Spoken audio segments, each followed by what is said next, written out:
Welcome to Speaking from Experience. I'm your host, Vishaka Kumar from the Intercultural Skills Lab at the Rotman School of Management, University of Toronto. People move to Canada for different reasons: to follow a partner, to seek better work opportunities, to pursue higher education. For Salesforce Senior Manager Vasundra Srinivasan, it was a move that brought her closer to her family. However, on her arrival in Toronto from Mumbai, Vasundra says she quickly realized she should have come with a concrete plan for how to find meaningful work in a new country. Here's Vasundra. Speaking from experience, I feel like the faster you accept that you're not smart, the better it is for you. I think I'm good at knowing that I don't know. You can learn every single thing from scratch. And I think that gives me the most accelerated learning experience. If I resist, if I say, no, I know this, I've done this before, the minute I go in with that perspective, I know I'm set up for failure. Vasundra came to Canada in 2018 with a resume stacked in her favor: an MBA in marketing and extensive work experience in data-driven and digital marketing at large global companies. She was an early adopter of new marketing technologies. She'd even started her own boutique consulting firm, but she still struggled to find a marketing job in Canada. She attended job fairs, booked coffee chats, volunteered, and refreshed her LinkedIn profile. Finally, she says, she made a plan. That plan included adapting her communication style, building confidence in her skills, and employing a career coach. All things that eventually led to significant career breakthroughs.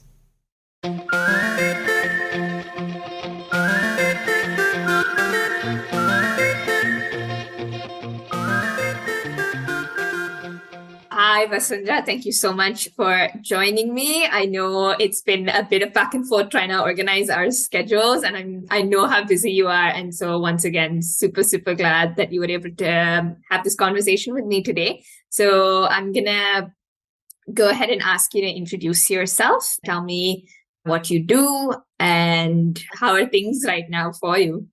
Okay, so my name is Vasundra. And I work as a senior manager for solution consulting here at Salesforce. How are things going for us at this point in time? It's a very exciting point in time for technology, for the technology industry.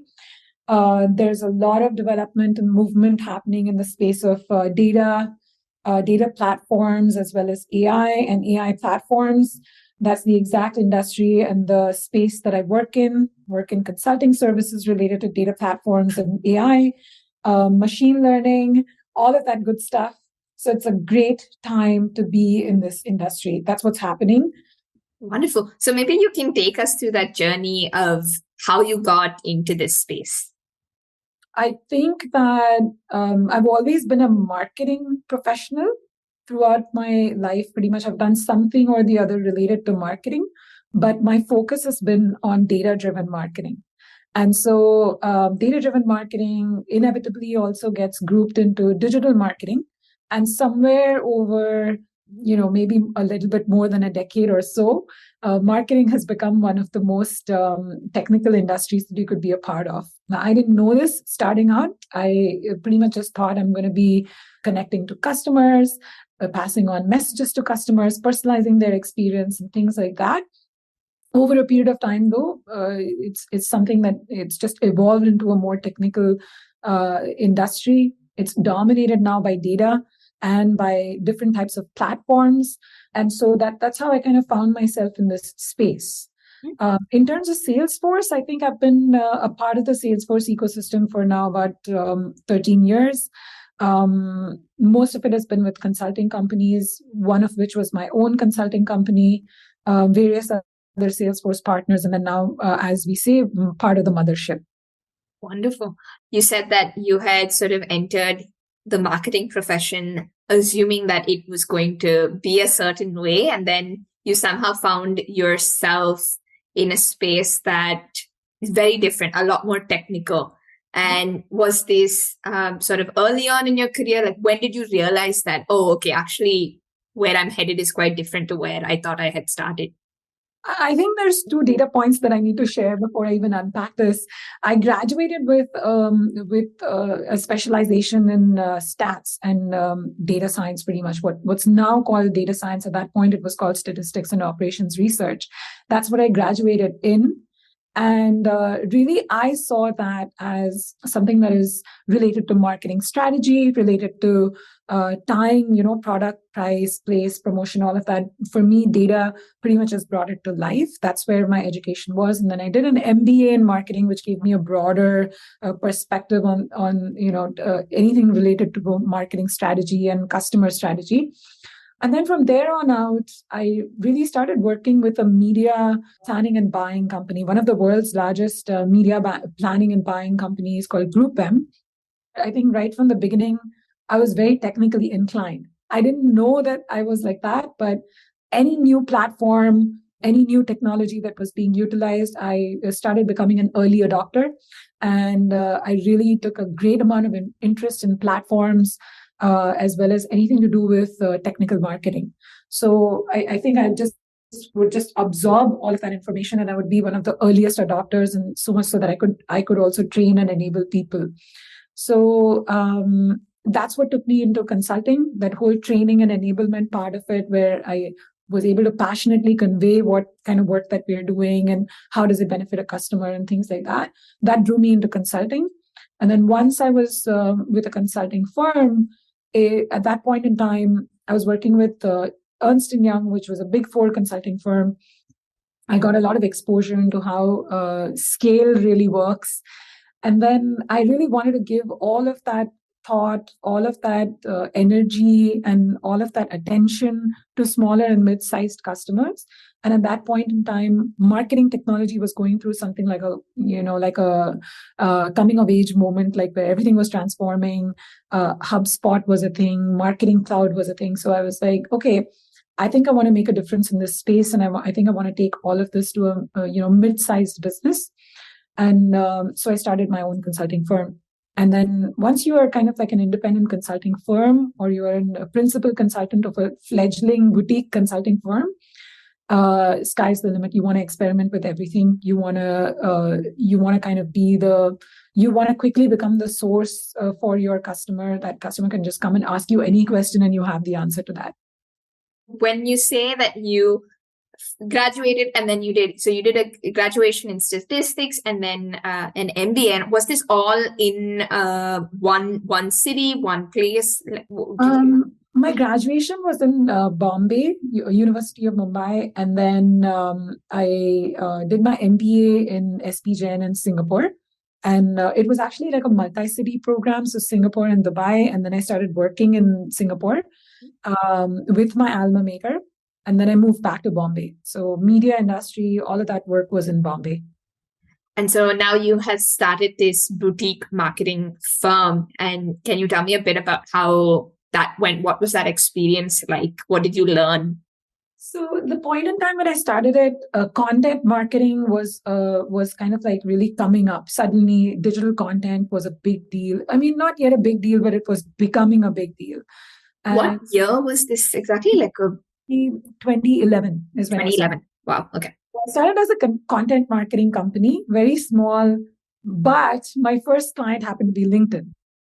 And I wasn't expecting this. LinkedIn was a small brand at that point in time in Asia Pacific region, at least. Not a lot of people knew about LinkedIn talent solutions or ad solutions or anything like that. It was just famous for being like a professional network, social network kind of a thing. But LinkedIn had an entire arm called LinkedIn Talent Solutions, and they want to kind of grow it in Asia. And they wanted to kind of use content marketing for that. And I started off with that. But then, like I said, I've always been an early adopter of any kind of technology. So I quickly became well versed at Acton, which was like a B2B marketing software.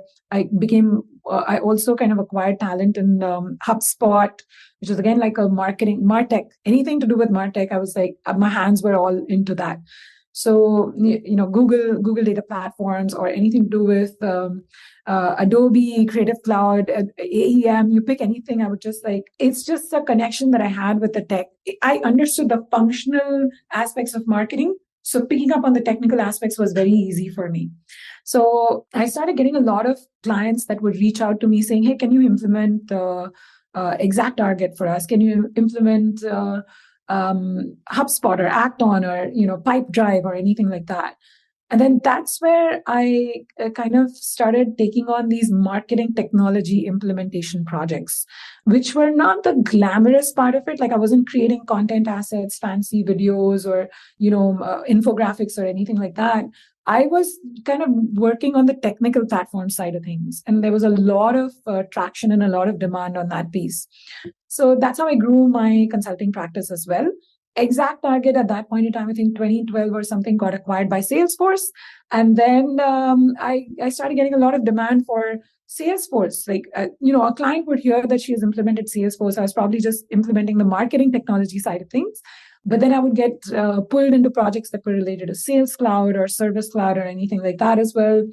I did work back with a small, mid-sized local client that was one of my largest clients and my largest implementations at that point in time. They were a huge success story for Salesforce. And then that's how I kind of just started specializing in that space. And I feel like none of this happened by choice. I just kind of fell into it. I had a passion for it.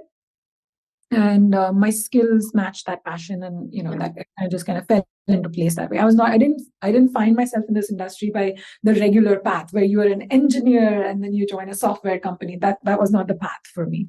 Yeah, you kind of just figured out your way by doing and by being in the space. And then also I think a lot of what has informed your career so far, or at least from what you've told me so far, is being able to quickly develop with the times. Like when there is new technology, you're able to learn. And then I think that's really important to make note of. Like you've been able to move around, or like you've been able to move upwards. It's because the industry is something that you haven't necessarily felt like I'm just going to be an expert in this one thing.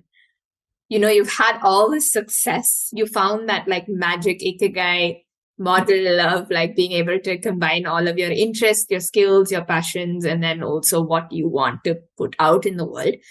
What led you to like uproot and make your way here to Toronto? Okay, so this is a very interesting story. My family actually moved here before I did. And my mom moved here at the age of 69.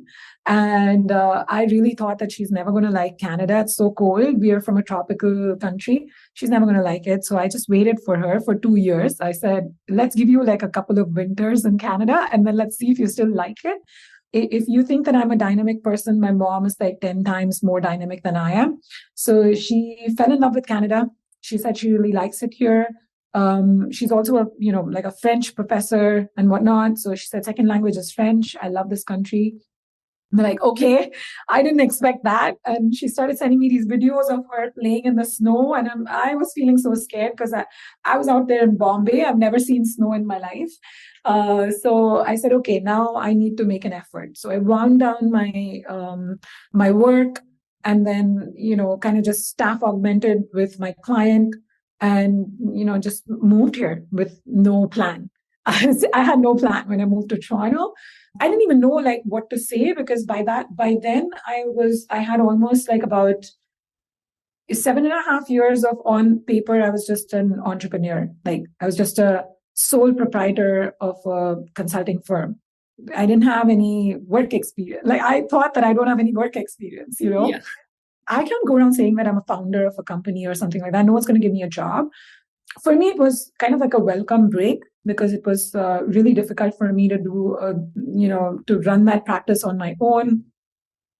I think where I really love working with clients, but I don't think I enjoy running my own company as such. At that point in time, I was probably younger as well. So I came here without a plan. Yeah. And I first moved to Mississauga. Mm-hmm. And I think I just wanted to I kind of just felt like I've never lived in North America before. I don't know anything about the market or the industry or anything. By then I had like maybe about 7 or 8 years of just like doing my own thing. I was really good at identifying business opportunities or helping a client solve their problems or achieve their vision. but I didn't know what that is called in terms of like a job title or anything like that. So yeah, I had no plan. I just moved here to be closer to my mom. Which is a great reason to move anywhere.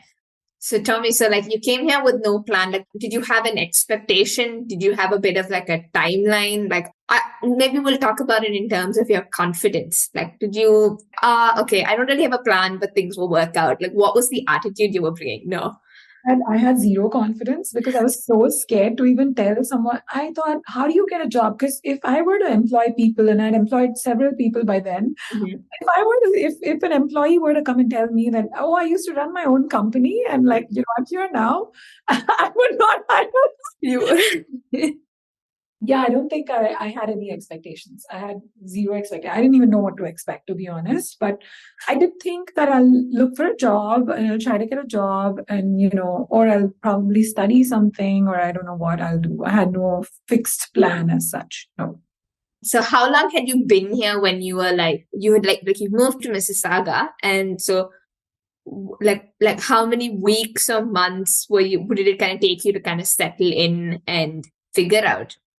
Okay, so having said that I don't have a plan, if anyone is a former entrepreneur and they tell you they don't have a plan, they're lying. So I'd say that I didn't have a fixed expectation. I didn't have, but I knew that I wanted to find employment or find myself professionally here. So day 3, I was at a job fair and I was like, let's look at this. This is how it's done. Like I got to get a job. And although LinkedIn was a client of mine, I didn't even have a LinkedIn account. So I recreated my LinkedIn account. And I literally would just go out to any job fair and I would reach out to people for coffee chats because I read online that coffee chat is a thing. So I said, okay, let me do coffee chats. And I started applying for jobs on LinkedIn. LinkedIn had the job platform and I started applying for various types of jobs. I didn't know what I was going for as marketing, anything in the realm of marketing or there's, the job titles are so different here. So I just started applying for jobs and, these coffee chats and I started volunteering. I volunteered a lot. I joined a local art gallery, Mississauga Art Gallery, where I used to volunteer. And then Allen Gardens Conservatory, Homes First in Toronto. I started teaching yoga there. So yeah, if an entrepreneur tells you they don't have a plan, they're probably over-functioning already. So I think I went through 52 coffee chats and several job interviews. I think I made about 97 job applications. I went for 26 interviews and I got rejected out of all of them. So I was like, yeah, it was pretty bad. I was failing. I can't even imagine. So I think you sort of came with the no expectations, or actually, let me say you came with the expectation that things are not going to be easy.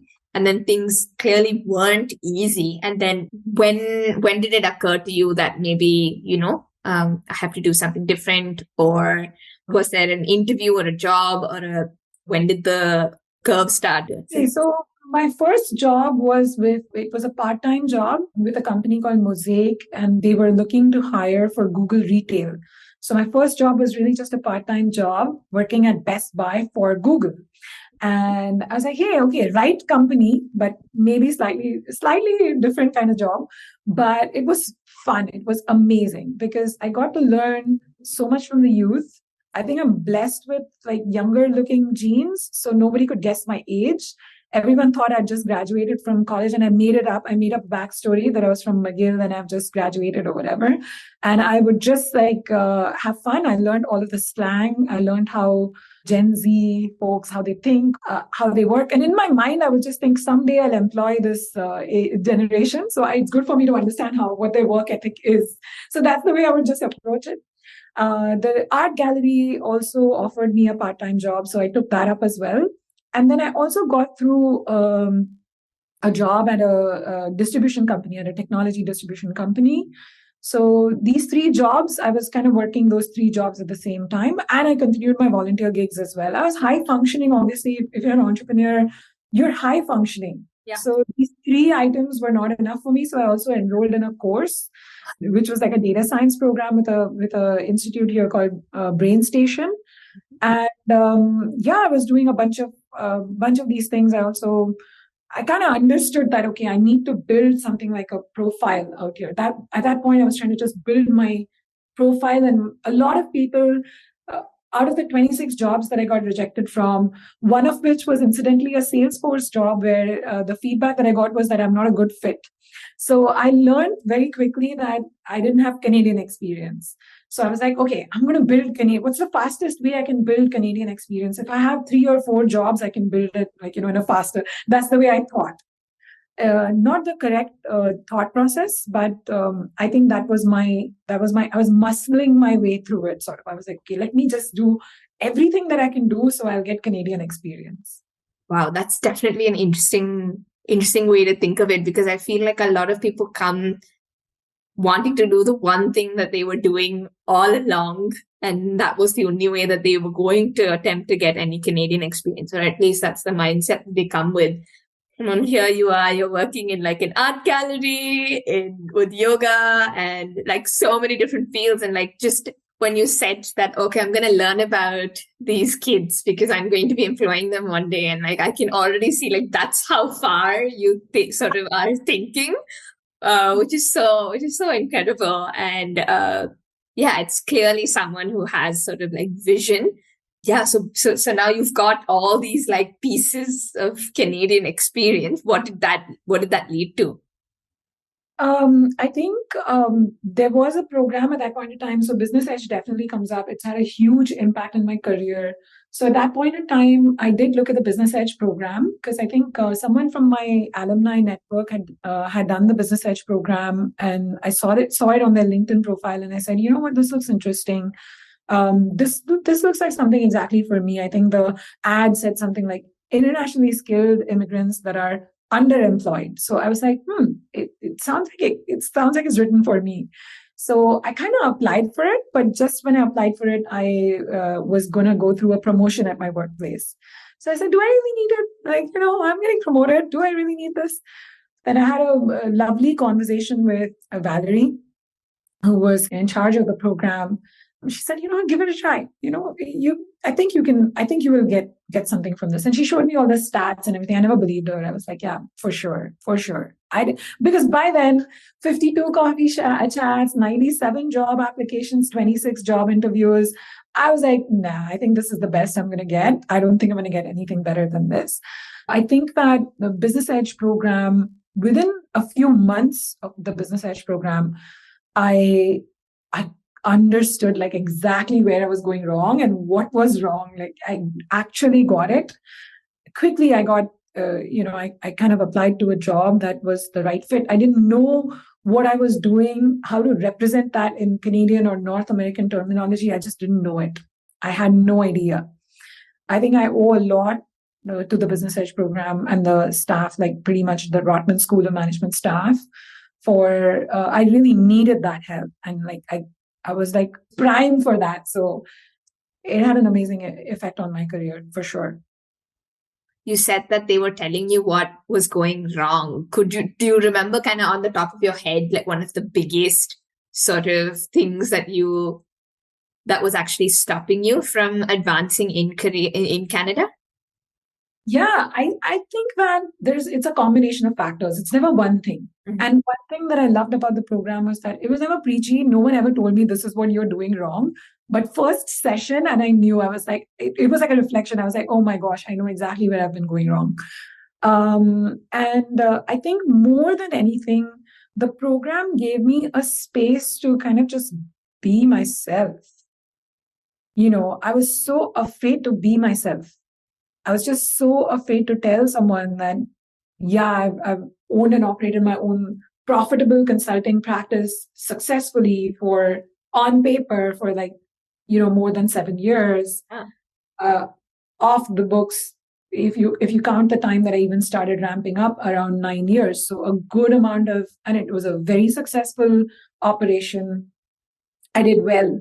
Yeah. I did not know how to extract my strengths or my professional story from that and to share that in a manner that would not scare or intimidate an employer, but it conveys my value to a potential employer.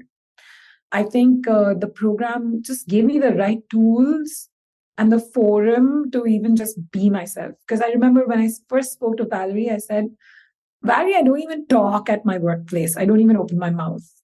I don't want to express what my thoughts are. I don't want to, because I do know if you ask me for a point of view, I'll give you like an industry point of view. I'll give you, where we can make process changes and what direction is this heading and whatnot. But nobody wants to hear that from a backup support rep. No one's interested in that. So I was not ready. I was just not there.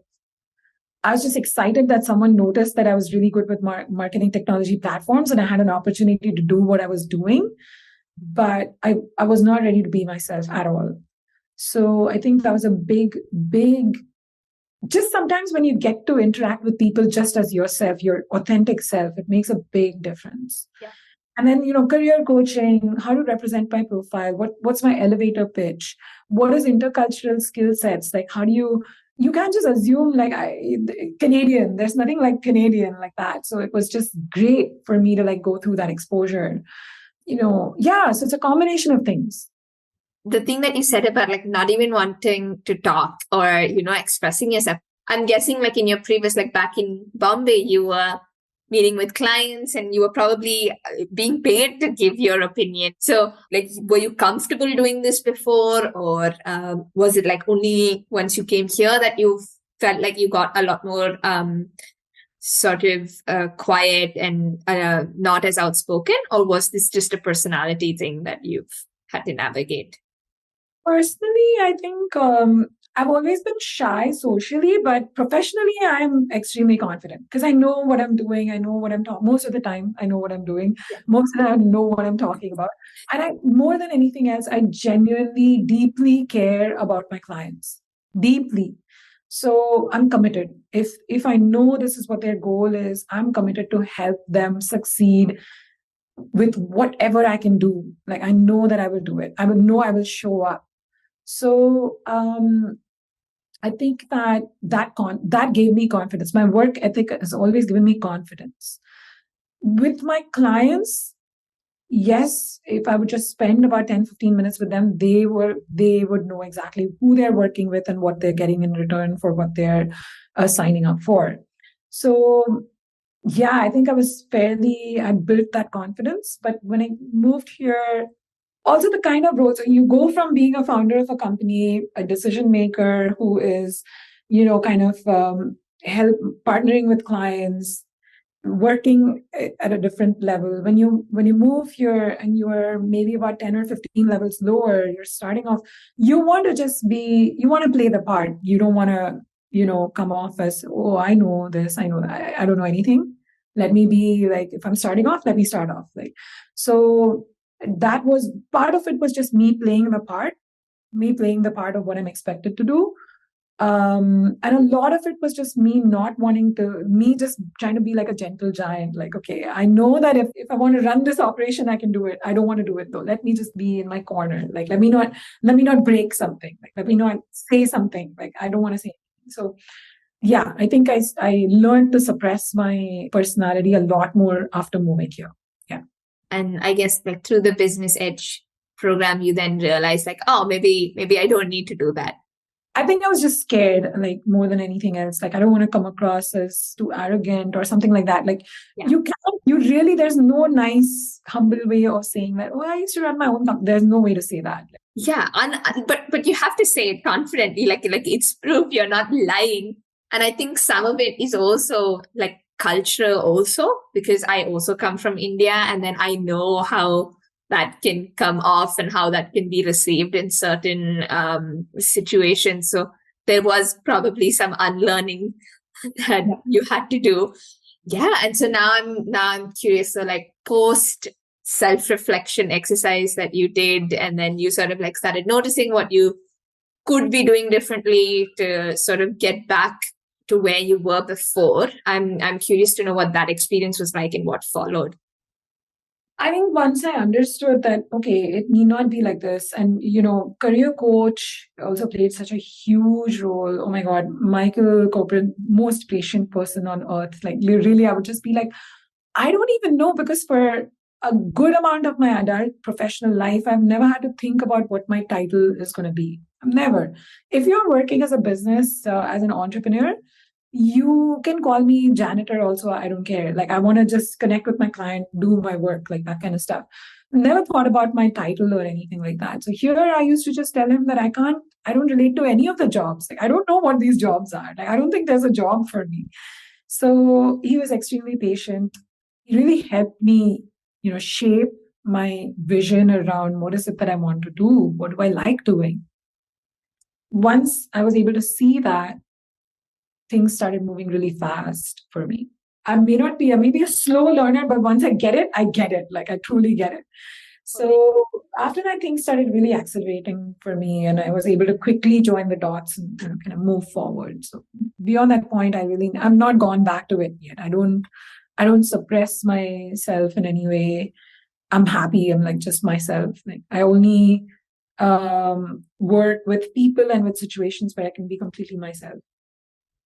So now that you're here and you're in a position that obviously is, I think you are making decisions. Your role is a lot more senior, and then that escalation from just starting at once again to now where you are. Is it in a role that fits your skill set? Are you ever going to think of, like, I know you said you wanted to only work with clients, but like in the future, possibly, would you have any like goals to run your own organization?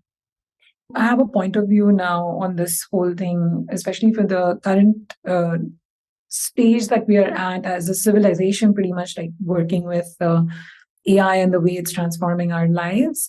Salesforce as a company it's an ecosystem. It's like a family run kind of like an ecosystem, Ohana as we call it. So everybody has a role to play. In a family, you can never say that this one person is like the leader. It's, everyone plays a very important and an irreplaceable role. But from a professional trajectory perspective, I definitely think that a lot of our traditional concepts are evolving in a manner that they have never been before. So just the way we work, where we work, how we work, everything is radically changing. I started working when I was 16. So I've really seen shifts at the workplace. And AI is something that we have never, it's just radically changing things exponentially and at a very fast pace. So I think that anything that I answer to this question right now is going to be obsolete even as I leave this room today. So yeah. I feel like in that sense, we're just getting started. Thank you so much, Vasundra, for joining me. I had the best time talking to you and then learning about your journey and your experience. And I'm very, very excited for our listeners to learn about you more. Vishaka, you're such a pleasurable interviewer. Like, it's so easy to talk to you. While I was talking to you, I felt like I've known you all my life. You've made me feel like a warm and friendly atmosphere. So I'm very grateful to you. Like, you clearly know what you're doing. And I'm excited to listen to the other episodes as well. You clearly know how to like bring out the stories. I mentioned earlier that I'm personally a very shy person. So this is a very nice experience for me to chat with you so freely. Wonderful. Thank you. Thank you so much, Vasundra. That was lovely. You've made my evening. And I hope I get to see you around at more of our events and things. It was so lovely to meet you.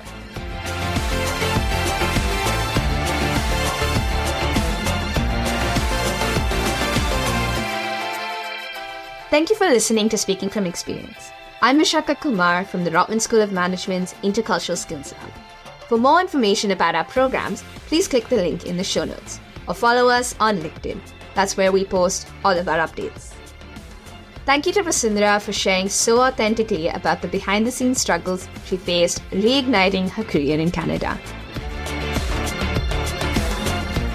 This podcast is recorded and produced by me, Vishaka Kumar.